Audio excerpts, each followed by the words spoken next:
Thank you all for joining us. You will each have 5 minutes to present your testimony, and your full written testimony will be submitted for the record. So with that, Mr. Littlefair, we will begin with you. You are recognized. Can you put your mic on? Got it. Thank you, Mr. Chairman, Chairman Teaberry, Chairman Bustani, and members of the committee.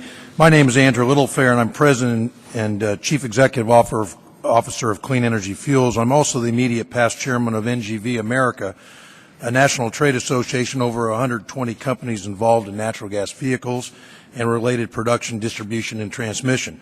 I'm here to speak in favor of H.R. 1380, the Nat Gas Act, introduced on April 6th by Representative John Sullivan and Congressman Larson, co-sponsored by both subcommittee chairmen, along with 181 other bipartisan members of the House. I'd like to focus on the advantages to our economy of jump-starting a natural gas vehicle industry in the United States. The change over from diesel to natural gas is going to make huge strides over the next 10 to 15 years. With this short-term boost, we can accelerate that just about 5 years. The benefits of natural gas as a vehicle fuel are numerous, wide-ranging, and vital to America's national interests. It's abundant domestic fuel. It's a proven technology. It's cleaner than petroleum, and it will generate 400,000 new jobs over the next 5 years, and it will reduce our dependence on OPEC oil. Natural gas is one of the most abundant natural resources in America. From just a few years ago, when natural gas was considered an extremely limited resource, it is now widely believed that we have enough natural gas reserves to last between 100 and 150 years. Given the amount of natural gas, we must consider how best to deploy such a widely distributed domestic natural resource. Natural gas is a proven vehicle fuel. There are some 13.2 million natural gas vehicles operating in the world today. Globally, over 4,000 natural gas vehicles are being put on the road each and every day, and 8 new natural gas fueling stations are being opened every day. However, of the 250 million cars and trucks and light-duty trucks on America's highways, only about 110,000 are natural gas vehicles. The argument against moving from gasoline or diesel to natural gas as a principal transportation fuel for passenger vehicles has been a matter of infrastructure. And that's why H.R. 1380 focuses on the 8 million medium and heavy-duty trucks, which burn more than 35 billion gallons of fuel each year. Over-the-road trucks tend to run the same routes on a regular schedule, and we've determined that the beginnings of a nationwide network is possible with as few as only 150 natural gas stations at existing truck stops along interstate highways, which can provide fuel from coast to coast and border to border. The private sector is doing its part. Recently, my company announced an investment by Chesapeake Energy to help build 150 strategically located LNG truck stops. This process, too, can be greatly speeded up through common sense incentives in the bill. H.R. 1380 takes direct aim at the incremental cost of a basic Class 8 truck, which includes regional tractors, drayage trucks, refuse, and recycling trucks. Built to run on diesel, the base cost is approximately $125,000.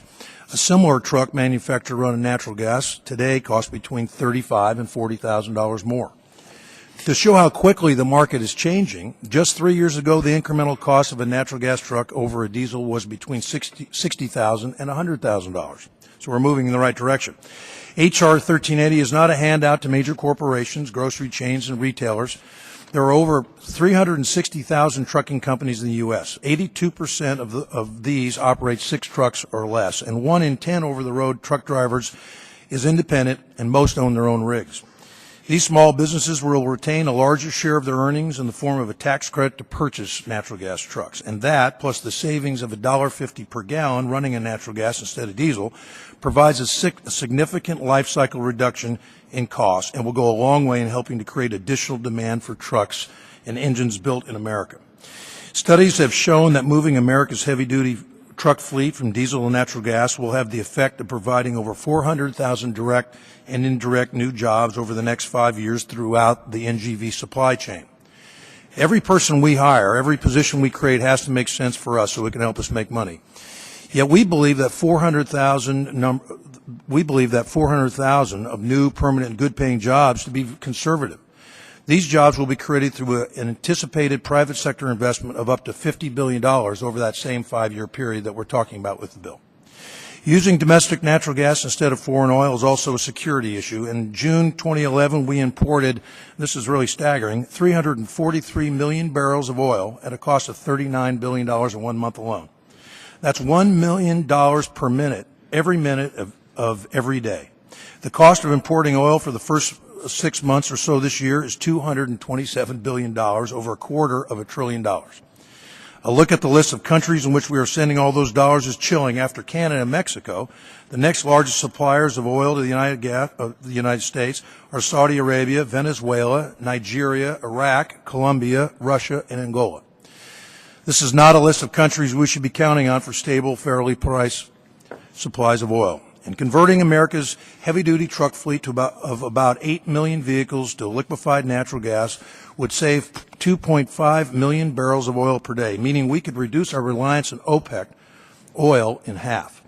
And at $100 per barrel, that means $250 million per day will stay in the U.S. to circulate through our economy rather than being shipped off to the governments of Venezuela, Saudi Arabia, and Nigeria. Natural gas is abundant, it's available, and it's safe. Natural gas is cleaner than gasoline or diesel, producing between 20 and 30% fewer greenhouse gases, and natural gas is cheaper. A typical over-the-road truck running natural gas will save $40,000 per year. If you could kind of wrap up. Thank you for your time and attention. I'm happy to answer any questions that you may have. Thank you. Thank you. Should the Natural Gas Act pass, heavy-duty haulers and fleet vehicles can immediately displace some of the foreign oil we rely on today. For Titeflex, total sales have increased by over 50% over the last 2 years. That's 400% in the natural gas segment for us. There has also been a 12% increase in overall employment for Titeflex. However, in the processes related to natural gas vehicles, it's increased 41%. And since the tax credits were in place in 2006, our sales have increased 600% for natural gas vehicles. Smiths recently also invested $4 million in the Titeflex plant, and a lot of it had to do with this market and other markets which are fast growing. Also employed locally over 100 people in construction and trades, and as far as new technology, we also put some very efficient new technology that are more efficient and also more environmentally friendly. The short-term benefits for our economy from NGV market growth are evident. The Nat Gas Act would provide additional impetus needed to achieve the step change that will advance technology, lower overall cost to users, further enhance employment, and bring the United States closer to energy independence. To close, the Natural Gas Act provides a limited 5-year program that accelerates wider adoption of this American vehicle fuel. This legislation is a real solution to our nation's challenges. On behalf of the people of Titeflex, thank you again for affording me the opportunity to come before your committee.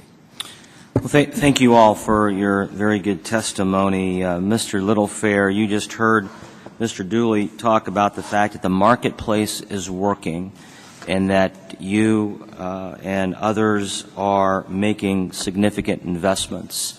So why is the legislation needed? Can you tell us? Well, yes, Mr. Chairman, first off, put it in context. We have seen some growth. You today have 1,500 heavy-duty trucks on natural gas, and you have 8 million that are on diesel.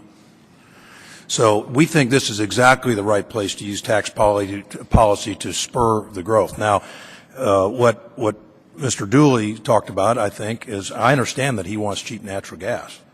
And if I was running the chemical industry, I'd want that too. The beauty about this today is we have enough natural gas for both.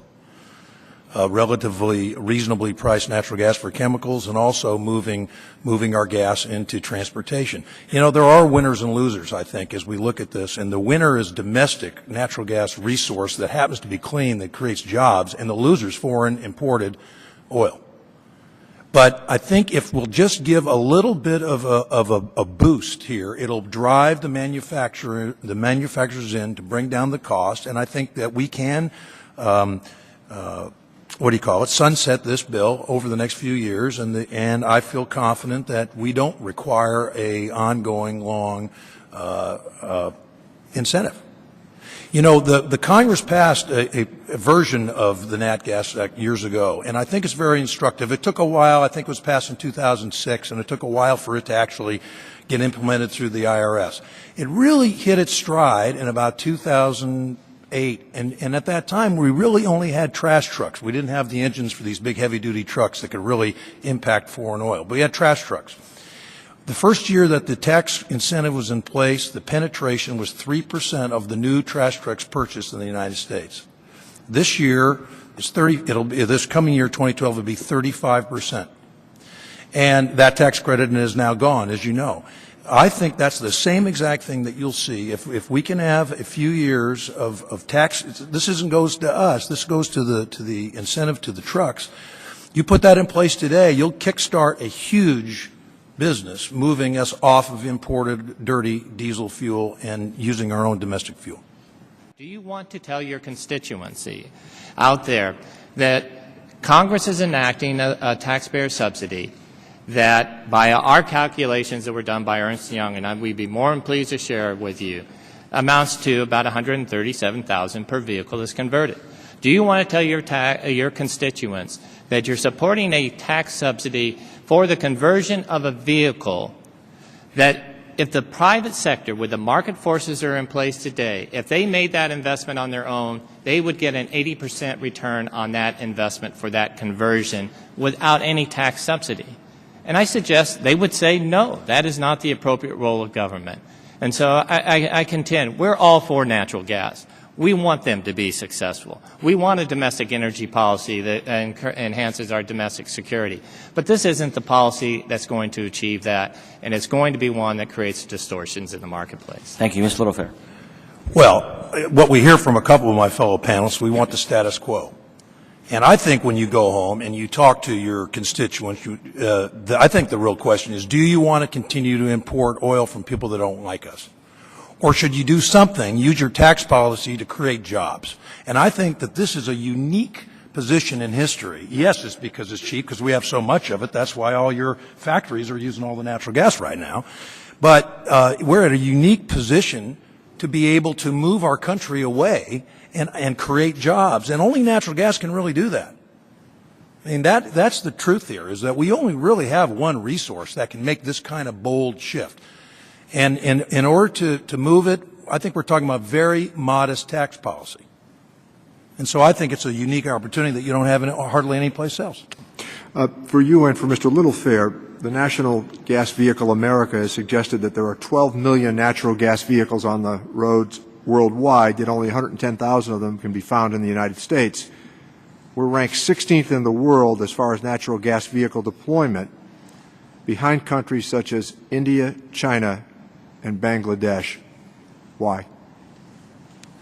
Well, part of the reason is some of those countries have put in place incentives to encourage it because they're importing oil, much like we do, and so they have natural gas and they've wanted to move to natural gas vehicles, and we've certainly seen that in China. And China's just adopted a policy to build 4,000 natural gas vehicles and put in an LNG truck corridor. And we're selling equipment in China right now, natural gas fueling stations, and they're going at it big time. So, and that's what's happening in South America. I mean, Peru is doing the same thing. I mean, we look like the odd man out. And it didn't happen here for a long time because we had cheap oil. Well, we don't have cheap oil anymore. And so they have put in place tax policy to move the industry along. The gentleman from Connecticut is recognized for 5 minutes. Thank you, Mr. Chairman, and thank you again for holding this hearing. And I want to thank our panelists, and I especially want to welcome my old friend and dear colleague, Cal Dooley. While I might not agree with everything that he said, I'm glad that he is here participating. In fact, all the panelists have done an extraordinary job, and I commend the chair and the ranking members for creating this kind of opportunity. Would have to say that I'm more of a student of Thomas Friedman than I am of Milton Friedman as we evolve into these discussions. But I do think at the heart of this is something that's vitally important to the Congress. The winner here, actually, if you talk about picking winners, was Mother Nature. She happened to create, in this instance, an opportunity for us to capitalize on. And to capitalize it on a time, frankly, when it's been very difficult for Congress to act at all. Again, I'm very proud of the fact that there are 180 co-sponsors of this bill and growing. And why? Because Congress does need to act. Yes, we would all love to have a comprehensive energy policy. Yes, we would all love to have comprehensive tax policy. The fact of the matter is we don't. But where are we in agreement on? We're in agreement on the critical issue before us as it relates to foreign policy that happens to be coupled by an environmental benefit, an economic benefit in terms of jobs that we've heard about, and also in terms of an energy benefit. Finally, we have a source that's abundant, accessible, and it's ours. And so we have this enormous advantage. I agree with Cal Dooley. We're going to see the opportunity for an industrial renaissance. So as other countries gather strategically and are looking to eat our lunch, shouldn't we be doing everything within our power to gain the advantage, recapture that industrial base, augment what we have already, and provide the opportunity to move forward? Friedman points out, Thomas, not Milton, that what we're doing here is exporting our dollars abroad, sending our money to fund the very countries and nations that are attacking our troops. It becomes a subsidy that is unthinkable and consequences that we will live with for a number of years. And so that becomes the rallying point, and also a point that Mr. Pickens has made testifying before this committee. The United States currently in negotiations globally, as it impacts everything, is on the outside looking in. It's time to put the United States back at the center of these discussions and negotiations that transpire globally. And that's why I think that it's so important. But I do think two things have to be underscored. And Mr. Littlefair, I'd ask you to again review, in terms of national security and reducing our dependence on foreign oil, how much foreign oil would be displaced if the Natural Gas Act passed? Well, Congressman, over time, we believe, as you know, over 5 years, we think you'll be on your way to 100,000 vehicles, actually about 150,000 vehicles in the 5th year. But that's going to set you up to a point where you'd be able to reduce Middle Eastern OPEC oil by 50%, which is about 2.5 million barrels a day. So it's significant. It doesn't make us, the real answer to the question earlier panel was, can we be energy independent? I don't think you can be energy independent, nobody else on that panel, but you can sure go a long way to make sure you're back at the table and reduce your dependence. And so reducing OPEC by 50% is a hell of a first step. And the other aspect of this, with 14 million Americans unemployed, the jobs here that you discussed, what are the jobs that you see immediately available, and then long term? I like all the panelists. Sure. The ones that I have here, and I have them right in front of me, Congressman, direct jobs. And I know our company is building things right now. We're spending millions and millions of dollars, and we're hiring people. In the 5 years, you get 100,000 direct jobs. That'll happen in the first 2 years. 27,000 jobs in vehicle fuel system hardware installation, production of fuel stations, production of plants. And then you get, about 330,000 indirect jobs. I'm not even counting what happens in the oil patch and in the gas patch. I'm talking about really fueling stations and vehicles and the money that's spent. It's really breathtaking. I don't think there are that many kinds of deals out there before Congress right now that can generate that kind of jobs. And is there any other source of energy that can get us there? No, and that's the other thing. I sit here and I get a little frustrated because I want there to be cheap gas for chemicals, and I want cheap gas for a fertilizer plant. But that assumes we're just going to continue to import foreign oil. And we kind of act like that's fine. Let the market worry about that. 63% of our foreign oil every day is being imported, or our oil is being imported every day, and 70% of that goes to transportation.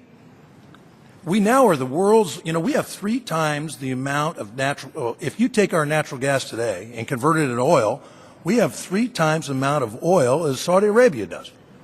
And here we're not doing anything about it. We're going to talk about exporting our natural gas. Now, wouldn't that be something? Export our natural gas and import more oil. Gentleman's time has expired.